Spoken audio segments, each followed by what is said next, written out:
Hello everyone, उम्मीद करता हूँ आप सब लोग बहुत अच्छे होंगे। 2025 के जे सेट में हम लोगों ने कई सारे लेक्चर डिस्कस कर लिए हैं। ये क्वेश्चंस आपको 2 मार्क्स में मिलेगा और इसको हम 2 तरीके से करेंगे। सदिश समीकरण हम लोगों को बनानी है।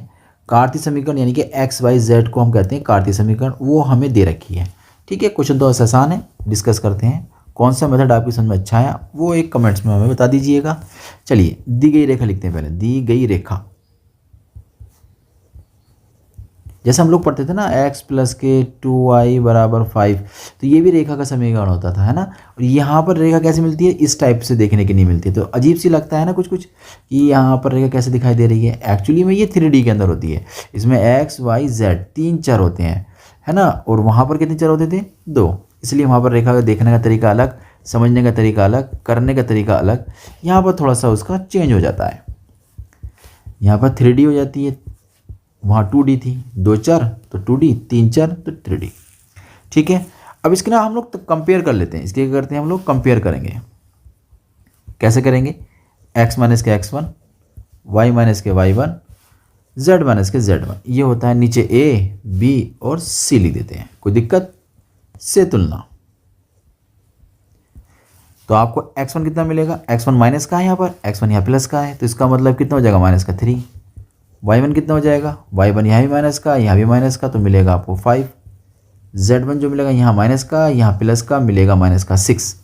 नीचे a बराबर आ जाएगा 2 और b बराबर हो जाएगा 4, c बराबर हो जाएगा 2। चलिए, कंपेयर करना हम लोगों से आ गई। अब एक बात थोड़ी सी मैं और दिखा देता हूँ। जो बिंदु होता है जहाँ से रेखा गुजरी, तो वो बिंदु होता है हमारा x1, y1 और z1। ठीक है, इसके मान जानते हो आप, जानते हैं -3, ये बन जाएगा माइनस प्लस का 5 और माइनस का 6। ठीक है, इसका नाम रखते हैं, इसका नाम रखते हैं हम लोग a। ठीक है, सदिश रूप में लिखेंगे तो a वेक्टर बना देंगे, तो कैसे बन जाएगा ये 3i 5j और 6k हो गया। ठीक है, एक बात समझ में आ गई। दूसरा जो होता है ना, दूसरा जो होता है नीचे वाले जो चीज़ें हैं, ये हमारे दिक् अनुपात, रेखा का दिक् अनुपात। दिक् अनुपात ये रेखा कहलाते हैं। क्या क्या कहते हैं इनको, हम लोग इनको कहते हैं वेक्टर बी। इस तरीके से, तो वेक्टर बी में क्या हो जाएगा, पहला वेक्टर आई के साथ, दूसरा रिजल्ट जो हो जाएगा वो जे के साथ, और तीसरा वाला जो होगा सी वाला वो के साथ। तो रेखा का समीकरण कौन से रूप में लिखेंगे, ब्रैकेट लगा देंगे, सदिश रूप में यानी कि वेक्टर फॉर्म में। तो वेक्टर फॉर्म में क्या बनता है, वेक्टर आर बराबर वेक्टर ए प्लस के लैम्डा वेक्टर बी। पढ़ा है ना आप लोगों ने ऐसा, इसलिए मैंने ए बी सी यहाँ पर वेक्टर शो करें। ये जो वेक्टर शो करें ए बी सी इसलिए शो करें ताकि ये समीकरण जो है आप लोगों ने बहुत बार देखी होगी ए और बी के पदों में ही, तो इसलिए मैंने इसको ए बी सी नाम दे दिया है इसका। ठीक है, ये वेक्टर हो गया प्लस का लैम्डा, दूसरा वेक्टर दूसरा जो सदिश हमारे पास वो ये रहा, ये नोट कर दीजिए 2i 4j और 2k। तो एक मेथड तो आपका ये बना जिससे आपने इसको ईजिली फाइंड आउट कर लिया। ठीक है, दूसरा तरीका समझते हैं हम, सेकंड मेथड समझते हैं। सेकंड मेथड, सबसे पहले आपको जो रेखा दे रखी है उसको नोट कर दीजिए। आपको रेखा दे रखी थी x प्लस 3/2 था और y माइनस 5/4 था और z प्लस 6/2 था। ये है, इसको बोल दीजिए कोई भी यहाँ पर लैम्डा, मान लिया इसको लैम्डा के बराबर। ठीक है, बहुत आसान है। पहला रिजल्ट लैम्डा के बराबर, यहाँ से निकालेंगे x का मान, तो x प्लस 3 बराबर 2 चला जाएगा मल्टीप्लाई में 2 लैम्डा।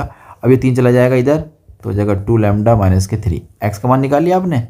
जैसा आपने x का मान निकाला है ना, ऐसे ही निकालेंगे आप लोग y का मान। तो y माइनस के 5/4 बराबर लैम्डा, तो y माइनस के 5 बराबर 4 लैम्डा और y बराबर हो जाएगा 4 लैम्डा प्लस के 5। ठीक है, ये भी समझ में आ गया।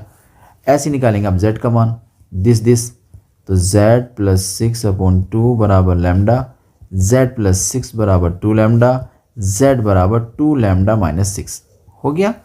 अब देखिए, जो होता है ना, जो आप लोगों ने पढ़ा ना वेक्टर आर, वो वेक्टर आर क्या होता है, वेक्टर आर होता है एक्चुअली में xi yj और zk होता है। बस अब क्या करना है, कुछ नहीं करना, x का मान कितना है वही रख दो। कितना है वो, 2 लैम्डा माइनस 3 i, y का मान रखो 4 लैम्डा प्लस के 5j और ऐसे ही z का मान रख दो।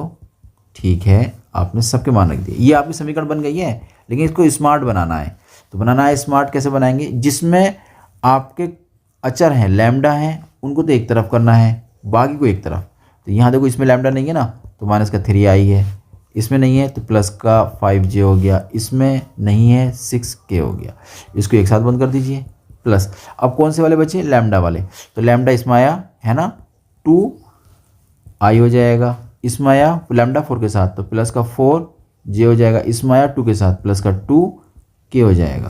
तो ये हमारी बन जाएगी रेखा का समीकरण सदिश रूप में। तो उम्मीद करता हूँ ये क्वेश्चन आपकी समझ में आ गया होगा। हम लोग मिलते हैं एक नए क्वेश्चन के साथ।